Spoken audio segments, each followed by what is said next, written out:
Welcome to Suman TV Warangal. మనం హన్మకొండలోని TTD కళ్యాణ మండపంలో ఉన్నాం. మనకి ఇప్పటికీ 3వ రోజు ఏదైతే మేడారం మహాజాతరకు సంబంధించి హుండీల లెక్కింపు జరుగుతుంది.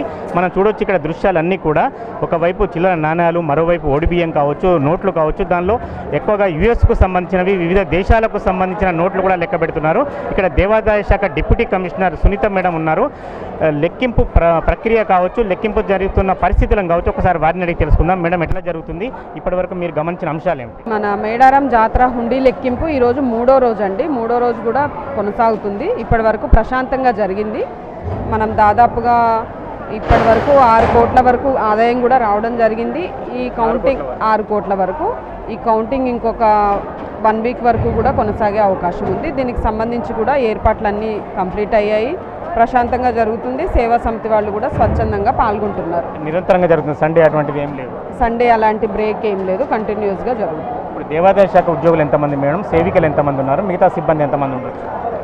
ఎండోమెంట్ డిపార్ట్మెంట్ స్టాఫ్ వచ్చేసి ఒక 100 మంది ఉన్నారండి. సేవా సమితి వాళ్ళు 350 మెంబర్స్, బ్యాంక్ వాళ్ళు ఒక 50 మెంబర్స్, ఈ విధంగా మొత్తం 400 మంది పాల్గొంటున్నారు. ఎట్లాంటి జాగ్రత్తలు తీసుకుంటారు?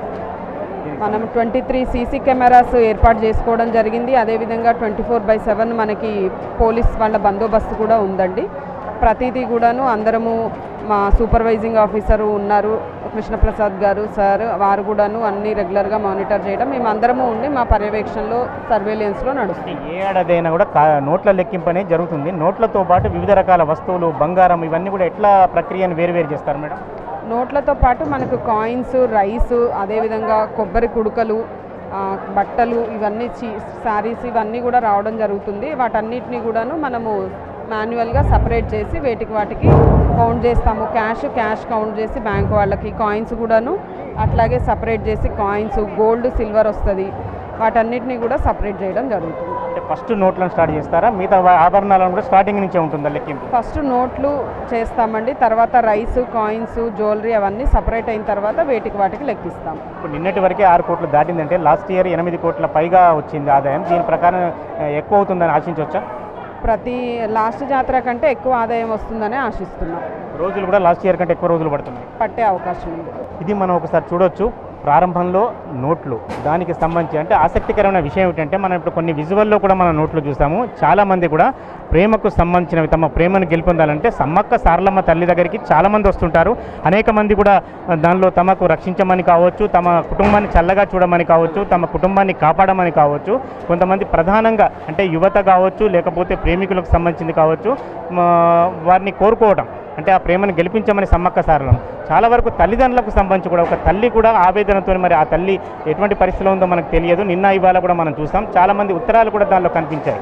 కొంతమందికి ఇందిరమ్మ ఇండ్లకు సంబంధించి ఒక ఉత్తరాల కాగితం చూపెట్టి, ఒక శాంక్షనింగ్ డిస్పోజింగ్ లెటర్ కూడా చూపెట్టి, ఇందిరమ్మ ఇల్లు ఇంతవరకు మనకు ఎందుకు శాంక్షన్ కాలేదు, దీని గురించి సమ్మక్క తల్లినే ప్రార్థిస్తున్నారు.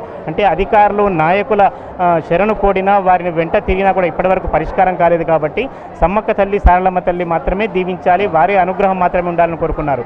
అటు ఇందిరమ్మ ఇండ్లు కావచ్చు, లేకపోతే తమకు కావలసిన సదుపాయాల గురించి కావచ్చు, తమకు రక్షణ కల్పించాలని కావచ్చు, తమ కుటుంబం బాగా ఉండాలని కావచ్చు, తమ ప్రేమను గెలిపించాలని కావచ్చు, తమ కుటుంబం అంతా కూడా చల్లగా చూడమని కావచ్చు. ఇట్లా కొన్ని ఆసక్తి కల్పించేటివి, కొన్ని ఆవేదన కలిగించేటివి, మరికొన్ని ఆశయాన్ని కురిపించేటివి, ఇట్లా వేరువేరు లెటర్లు కూడా బాగా ఉన్నాయి. కొంతమంది చెల్లని నోట్లు కూడా, అంటే ఎప్పుడో కొన్ని దశాబ్దాల క్రితం రద్దయిన రూపాయి నోటు కూడా కొన్ని హుండీల్లో మనకు లభించడం విశేషం.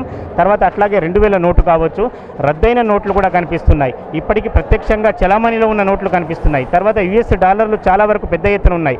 యునైటెడ్ ప్రారంభంలో నోట్ల లెక్కింపులో మొన్నటి రోజున యునైటెడ్ అరబ్ ఎమిరేట్స్కు సంబంధించిన నోట్లు కూడా, దానికి సంబంధించిన డాలర్లు కూడా మనకు ప్రత్యక్షం అవడం విశేషంగా చూస్తున్నాం.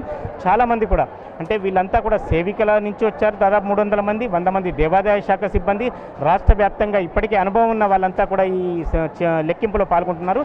దీనికి సంబంధించి 23 సీసీ కెమెరాలు ప్రత్యేకంగా బందోబస్తుకి ఏర్పాటు చేశారు. లెక్కింపు కూడా మనం చూడొచ్చు. లోపలికి అంటే ఎవరు ఉన్న, ఇంక్లూడింగ్ మీడియా పర్సన్తో సహా ప్రతి వాళ్ళకు కూడా తనిఖీ తప్పనిసరి, పోయేటప్పుడు వచ్చేటప్పుడు. దీనిలో వీళ్ళు కూడా మినహాయింపు కాదు, ప్రతిదీ కూడా పకడ్బందీగా జరుగుతున్నది. ప్రతిసారి కూడా టీటీడీ కళ్యాణ మండపంలోనే ఈ లెక్కింపు జరగడం అనేది ఒక ఆనవాయితీగా వస్తుంది. కొబ్బరికాయ కానీ, కొట్టుడు కానీ, ఉండిలో బెల్లం వేసుడు కానీ, బియ్యం పోసుడు కానీ ఏం చేయొద్దు. అవును, ఓన్లీ ఉండిలో డబ్బులు ఒకటి వేస్తేనే కానీ మంచిగా ఉంటుంది. కోట్ల రూపాయలు నష్టపోతున్నాము. దయచేసి భక్తులందరికీ ఒక మనవి, కంపల్సరీ మీరు ఉండిలో ఏం చేయొద్దు, ఖాళీ డబ్బులు వేయాలి అంతే. దయచేసి భక్తులు గమనించగలరు.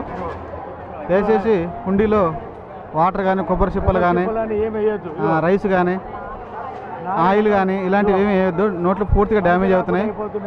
అనవసరంగా వేస్ట్ అయితే డబ్బులు. దయచేసి కొబ్బరికాయ కొట్టుడు కానీ బెల్లం వేసుడు కానీ బియ్యం పోసుడు కానీ ఏం చేయొద్దు. ఉండిలో ఖాళీ డబ్బులు వేస్తే అది అమ్మవారు చెందుతుంది. మీరు మొక్కుకున్న మొక్కుబడి కూడా చెల్లది. ఇవన్నీ తీసి పడేస్తారు, పనికి రాకుండా అయితే వేస్ట్ అయిపోతుంది. ఒకే మోడలు, ఒకే చిన్నవి వేరు, పెద్దవి వేరు, అన్నీ వేరుగా ఏరేసినాం.